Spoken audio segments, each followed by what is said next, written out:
Assalamualaikum warahmatullahi wabarakatuh. Jumpa lagi bersama saya Maria Arifin di channel Bilzar MA. Nah, kali ini saya akan berbagi resep bagaimana cara membuat rendang jengkol yang maknyos, yang bumbunya meresap sampai ke dalam. Nah, buat langkah pertama untuk merebus jengkol itu tidak perlu terlalu lama, cukup ibu-ibu setelah mendidih itu ya dibiarkan dulu sampai 5 menit, kemudian dimatikan apinya dan tutup rendam selama minimal 30 menit atau terserah mau dibiarkan berapa jam, terserah, dia akan semakin lembut.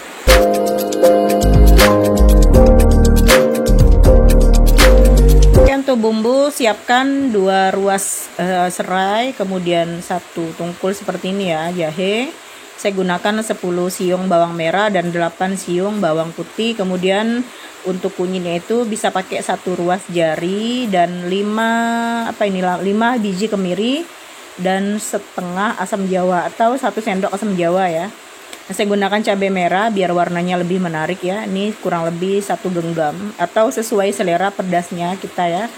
Kemudian ketumbar sekitar 2 sendok ya.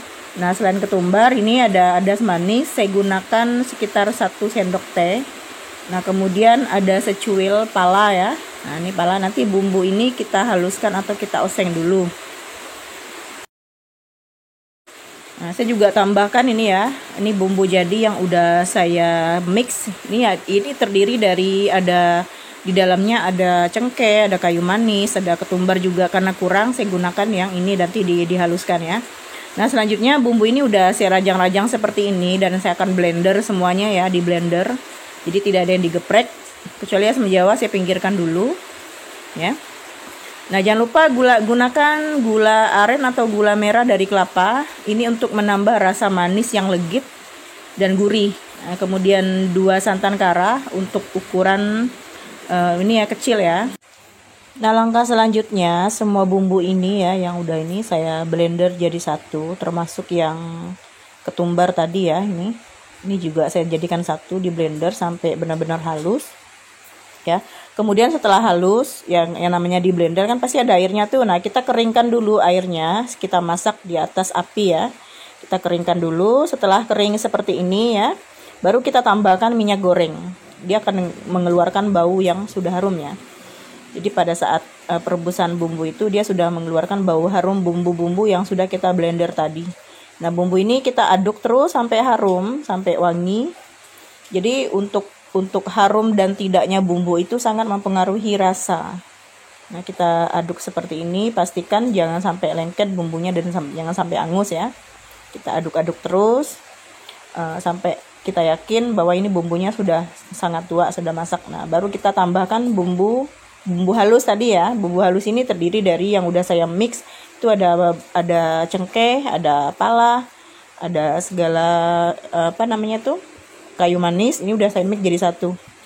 Ini untuk menambah aroma, atau teman-teman bisa beli bumbu jadi ya, bumbu jadi yang rendang. Tapi saya buat sendiri karena saya lebih suka racikan yang saya buat sendiri. Nah, kita jangan lupa terus kita aduk bumbunya sampai benar-benar harum nih. Saya lihat kan. Nah, jadi seperti ini ya, keluar ininya, minyaknya udah sampai mendidih seperti ini.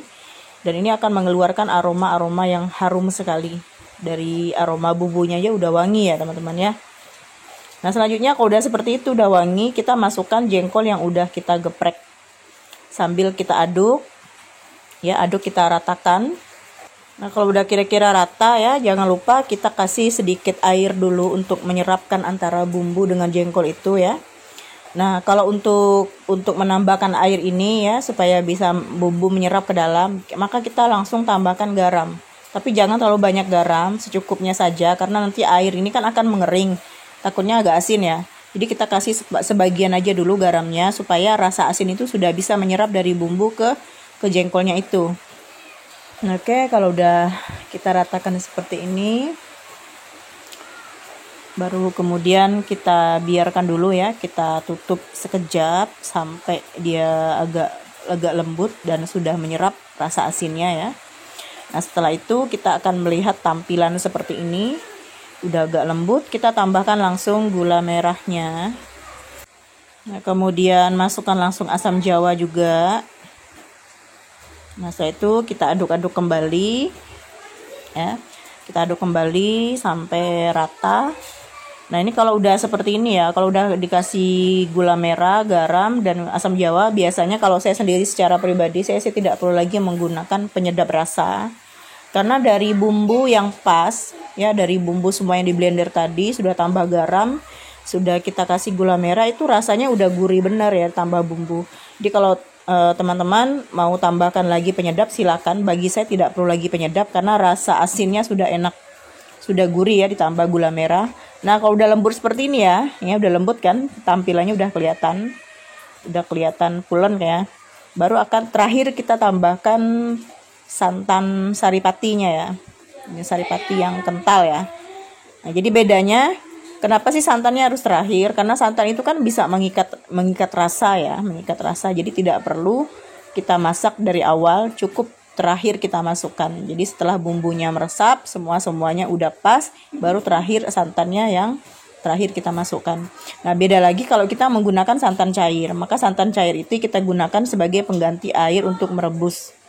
Nah kita lihat udah benar-benar lembut ya, kelihatan, lihat bumbunya udah kental seperti ini. Nah kita siap untuk dihidangkan. Wah enak sekali nih. Oke, langsung saja. Terima kasih udah bersama kami. Wassalamualaikum warahmatullahi wabarakatuh.